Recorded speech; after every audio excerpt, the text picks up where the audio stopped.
pejabat publik ataupun calon paketan pemilu yang hendak naik, yang hendak mendeklarasikan dirinya, mau itu Erick Thohir kalau kita sebut figur, mau itu Anies Baswedan, mau itu Ganjar, mau itu siapa Erlangga Hartarto dan seterusnya, itu omong kosong bicara soal bagaimana keberpihakan terhadap pelajar gitu. Itu di situ dibedah bagaimana aktornya. Yang pertama misalnya Ganjar di dalam Jateng Jawa Tengah memberikan instruksi kepada sekolah-sekolah untuk tidak membolehkan pelajarnya demo. Di Jakarta Anies Baswedan pasca demonstrasi pecah dia langsung bertemu bersama TNI AD, terus kemudian Kapolda untuk merumuskan bagaimana pelajar juga tidak ikut demonstrasi gitu. Dan kemudian pejabat-pejabat lainnya seterusnya. Nah, artinya apa? Buku ini hendak memberikan gambaran kepada pelajar, kita harus punya satu indikator-indikator bagaimana siapa yang harus kita pilih atau siapa yang harus kita berikan hak suaranya kepada seseorang yang memiliki keberpihakan terhadap pelajar. Karena semuanya nggak ada gitu. Jadi sebenarnya maksud diskusi nasib pelajar diburu, diaksi, dijual di pemilu hari ini adalah bahwa kita pelajar sedang membuat semacam catatan pelajar gitu dari sepanjang 2019 sampai 2022 yang kurang lebih seperti mini laporan lah gitu, mini riset dari teman-teman pelajar kita, bahwa sepanjang 2019-2022 ini kita lihat gitu bahwa pelajar dalam hal ini kita samakan dulu terminologinya bahwa pelajar tuh siswa dan mahasiswa gitu. Jadi kita kenakan kata terminologi pelajar gitu karena sebagai student movement. Nah, jadi sepanjang 2019 sampai 2022 ini ada fenomena baru yang terjadi gitu sepanjang 3 tahun ini, yaitu di mana pelajar, siswa dan mahasiswa itu bahu membahu untuk mengkritik atau melawan gitu rezim yang kian hari kian lalim gitu. Dari situ kita lihat bagaimana aksi besarnya ditandai di reformasi di korupsi 2019, terus kemudian selanjutnya di aksi mosi tidak percaya 2020 sampai 2021 soal Omnibus Law dan juga pandemi. Kemudian di 2022 soal perpanjangan masa jabatan presiden. Nah, itu jadi 3 konteks besar yang kita ambil untuk catatan pelajar itu. Harapannya sebenarnya bisa dirilis hari ini, berkenaan juga dengan kita menggarap media pelajar yang berbasis koperasi juga untuk bagaimana mendorong pelajar menuliskan situasi batinnya bersama gitu di hari-hari ini. Tapi karena kita mengadakan diskusi ini adalah untuk memperkaya juga catatan itu, oleh karena itu nanti diundang juga dari Perludem dan akademisi Bang Ubed untuk akhirnya muatan materi dari diskusi hari ini juga dimasukkan ke dalam catatan pelajar itu gitu. Jadi kurang lebihnya seperti itu gitu. Nah, apa kemudian fungsi atau gunanya dari catatan pelajar ini gitu. Jadi catatan pelajar ini coba menggambarkan bagaimana sepanjang 2019-2022 ini kita selalu diburu dalam peristiwa politik gitu. Kita selalu diburu dalam situasi bagaimana menanggapi isu nasional. Tapi dalam situasi 5 tahunan, yaitu hajatan 5 tahunan pemilu, kita selalu dicari-cari gitu, bahkan dijual gitu, karena suaranya dianggap ini milenial gitu. Saya yang paling mewakili milenial gitu, padahal kolonial. Kemudian saya yang selalu paling bersama pelajar gitu, kita bikin pelajar ke luar negeri dan seterusnya. Banyak narasi-narasi yang selalu dijual terkait pelajar gitu, seakan-akan berpihak terhadap pelajar. Tapi pada kenyataannya kita selalu diburu gitu dalam demonstrasi. Jadi ada satu paradoks gitu, satu ketidaksinkronan. Jadi ketika kita demonstrasi dianggap nggak tahu apa-apa gitu. Kamu tuh nggak tahu apa-apa, kayak tadi testimoni dari kalam di lapangan. Pelajar tuh nggak tahu apa-apa gitu. Jadi seakan hak politiknya terbatas dalam bagaimana dia melakukan partisipasi mengkoreksi rezim gitu. Tapi sementara dalam konteks pemilu dia dibilang tahu apa-apa gitu. Nah, kalau begitu sebenarnya kita milih Jokowi kemarin juga gara-gara kita nggak tahu apa-apa sebenarnya gitu. Jadi Jokowi dipilih pelajar oleh pelajar yang tidak tahu apa-apa gitu. Kan bisa jadi seperti itu gitu. Padahal kalau misalnya kita telah lebih dalam, hari ini gitu pelajar menolak penundaan presiden, perpanjangan masa jabatan presiden karena mereka 2024 udah masuk sebagai pemilih gitu. Di 2024 dia udah jadi pemilih, sehingga dia berkontribusi terhadap keberlangsungannya gitu. Nah, itu jadi coba konteks yang digambarkan gitu di dalam catatan itu. Jadi ada satu peristiwa kita dianggap tidak paham, tapi di suatu peristiwa kita dicari suaranya. Nah, yang mau saya bilang bahwa artinya rezim hari ini memperlakukan pelajar itu hanya sebatas dalam dimensi demokrasi elektoral. Dia menghilangkan dimensi demokrasi partisipatif, dianggap tidak paham, kemudian dalam dimensi demokrasi egaliter, dimensi demokrasi liberal, bahkan sampai deliberatif dan seterusnya ditiadakan di situ. Tapi di ruang demokrasi elektoral dia selalu yang paling digunakan gitu. Nah, artinya apa? Artinya coba catatan ini menjadi pedoman bagi pelajar, itu menjadi buku saku. Jadi nanti siapa tahu pelajar ke sekolah tuh bukan bawa LKS, tapi bawa catatan pelajar ini gitu. Jadi kalau gurunya ngelarang kita demo, kasih catatan ini. Kalau misalnya kepala sekolahnya ngelarang kita demo, kasih catatan ini. Kalau kita dianggap tidak tahu soal sejarah pelajar, bagaimana membangun bangsa ini, juga kita kasih catatan ini. Jadi ini sebagai buku rujukan bagi pelajar gitu. Bagaimana dia menyikapi situasi politik hari ini. Nah, di situ kemudian dilihat bahwa pelajar juga nanti jadi kurang lebih dalam rumusannya itu, pertama itu pendahuluan bagaimana konteks pelajar hari ini, kemudian sejarah pelajar memperjuangkan bangsa gitu. Karena kalau kita lihat gitu dari diskusi-diskusi bersama sejarawan bahwa yang harus menjadi kepercayaan diri teman-teman pelajar bahwa bangsa ini, republik ini saham terbesarnya adalah pelajar gitu. Mayoritas pendiri bangsa itu seorang pelajar gitu. Jadi kita harus pede gitu, dengan kita sebagai pelajar tuh harus pede. Jangan sampai kita malu-malu atau misalnya polisi melarang apa gitu. Berarti dia yang menyalahi aturan bangsa gitu. Dia yang menyalahi sejarah bangsa gitu. Bahwa sebenarnya pelajar isinya. Nah, itu yang bakal ada di dalam catatan pelajar itu. Jadi kemudian dilihat juga apa serangan atau stigma, atau kita lihat bagaimana pola yang selalu digunakan kekuasaan untuk menghadang atau menghajar pelajar. Yang pertama tadi ada stigma gitu.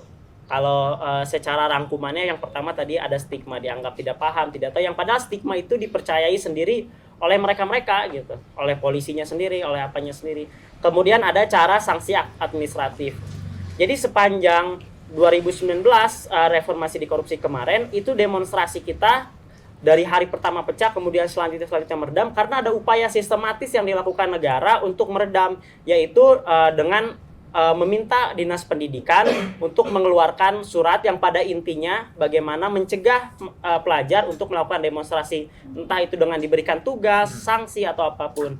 Nah, kemudian di tingkat kementeriannya waktu itu Kementerian Ristek dan Dikti, masihnya menterinya Muhadjir Effendi, mengeluarkan surat aturan kementerian yang kurang lebih poinnya juga sama untuk mencegah pelajar mahasiswa dalam konteks ini untuk berdemonstrasi.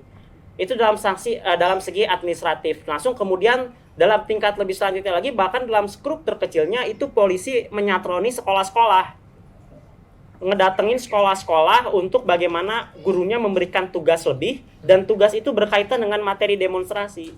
Misalnya besok kita demonstrasi soal Omnibus Law, itu gurunya di sekolah ngasih materi bagaimana mensosialisasikan Omnibus Law gitu, untuk meredam pelajar ikut demonstrasi. Jadi dari tingkatan menteri, tingkatan kemudian Dinas Pendidikan, tingkatan sekolah, bahkan sampai ke guru-gurunya, itu semua sudah sistematis memberikan sanksi administratif atau bahkan larangan secara persuasif kepada pelajar. Nah, lebih jauhnya lagi ada cara-cara represif yang dilakukan aparat gitu. Bagaimana titik aksi demonstrasi misalnya di Patung Kuda, dari stasiun itu dari sweeping, pelajar udah ditangkepin. Dari Bogor, yang dari Banten, dari Tangerang, semua ditangkepin sebelum sampai kepada titik aksi gitu. Jadi kalau sekarang kita heboh-heboh soal RKUHP itu ada muatan materi menghina presiden, jauh sebelum ada RKUHP, bahkan kita ketika mau mengkritik presiden juga udah ditangkepin gitu. Jadi soal RKUHP itu bukan soal baru gitu. Kita nanti ngekritik presiden bakal dipenjara. Bahkan sebelum ada RKUHP kita mau demo aja udah dipenjara gitu. Pelajar itu dalam konteks pelajar hari ini. Nah, jadi pertama motifnya itu motif stigma, yang kedua itu motif administratif, yang ketiga itu motifnya motif pendekatan secara aparat gitu, dengan cara melarang selanjutnya. Nah, kemudian selanjutnya yang mau saya bilang adalah bagaimana pelajar gitu. Oke, sebelum ke sana mungkin bagaimana kita melihat gitu bahwa setiap tahunnya ketika ada aksi besar itu sekitar 1.164 pelajar itu ditangkap dalam setiap ada gelombang unjuk rasa. Walaupun itu misal hanya 24 jam diperiksa terus kemudian nanti malamnya dibebaskan, tapi itu bukan hanya sekedar statistik gitu. Artinya ada yang salah dengan demokrasi kita gitu. Dipisahkan bagaimana kekuatan pelajar itu dipisahkan dengan massa rakyat lainnya gitu. Nah, jadi poinnya yang di situ saya mau bilang adalah omong kosong kalau hari ini semua pejabat publik ataupun calon paketan pemilu yang hendak naik, yang hendak mendeklarasikan dirinya, mau itu Erick Thohir kalau kita sebut figur, mau itu Anies Baswedan, mau itu Ganjar, mau itu siapa Erlangga Hartarto dan seterusnya, itu omong kosong bicara soal bagaimana keberpihakan terhadap pelajar gitu. Itu di situ dibedah bagaimana aktornya. Yang pertama misalnya Ganjar di dalam sekrup Jateng Jawa Tengah, dia memberikan instruksi kepada sekolah-sekolah untuk tidak membolehkan pelajarnya demo. Di Jakarta Anies Baswedan pasca demonstrasi pecah dia langsung bertemu bersama TNI AD terus kemudian Kapolda untuk merumuskan bagaimana pelajar juga tidak ikut demonstrasi gitu. Dan kemudian pejabat-pejabat lainnya seterusnya. Artinya apa? Buku ini hendak memberikan gambaran kepada pelajar, kita harus punya satu indikator-indikator bagaimana siapa yang harus kita pilih atau siapa yang harus kita berikan hak suaranya kepada seseorang yang memiliki keberpihakan terhadap pelajar. Karena semuanya nggak ada gitu. Jadi pelajar nanti bisa bikin indikator. Satu, kita mau pemimpin yang memberikan kita bebas berdemonstrasi. Dua, kita mau pemimpin yang bisa memberikan kita kebebasan atau bisa menjamin kita berkebebasan di lingkup sekolah ataupun kampus. Terus kemudian kita mau pemimpin yang memiliki keberpihakan kepada pelajar dengan biaya pendidikan yang murah gitu. Terus kemudian selanjutnya keinginan-keinginan pelajar lainnya gitu. Nah, kita harus punya tabel indikator itu gitu. Sehingga nanti ketika ada calon yang naik, misalnya si A, si B, kalau kita bicara figur, ya kita lihat secara indikator yang mau kita kasih dia mencukupi enggak gitu. Enggak, ya udah ngecoret nama itu, coret nama itu, coret nama itu. Sehingga mungkin nanti tidak ada nama karena tidak ada yang berpihak kepada pelajar hari ini gitu. Dan kalau misalnya nanti ada gerakan sekolah golput, kemudian ada gerakan-gerakan bagaimana sekolah tidak ingin menggunakan hak partisipasi politika dalam pemilu 2024, tapi bagaimana selanjutnya itu pelajar merundingkan dia mentransformasikan gerakan yang tadinya hanya gerakan sosial, gerakan moral, tapi dia menjadi gerakan politik gitu. Tapi dia melampaui bagaimana politik itu terbatas terhadap elektoral hari ini, yang bagaimana calon-calonnya tidak berpihak kepada pelajar itu sendiri. Nah, itu kan jadi satu imajinasi baru bagi pelajar gitu. Di luar dia berdemonstrasi gitu, tapi dia menggunakan dimensi demokrasi lainnya selain demokrasi itu.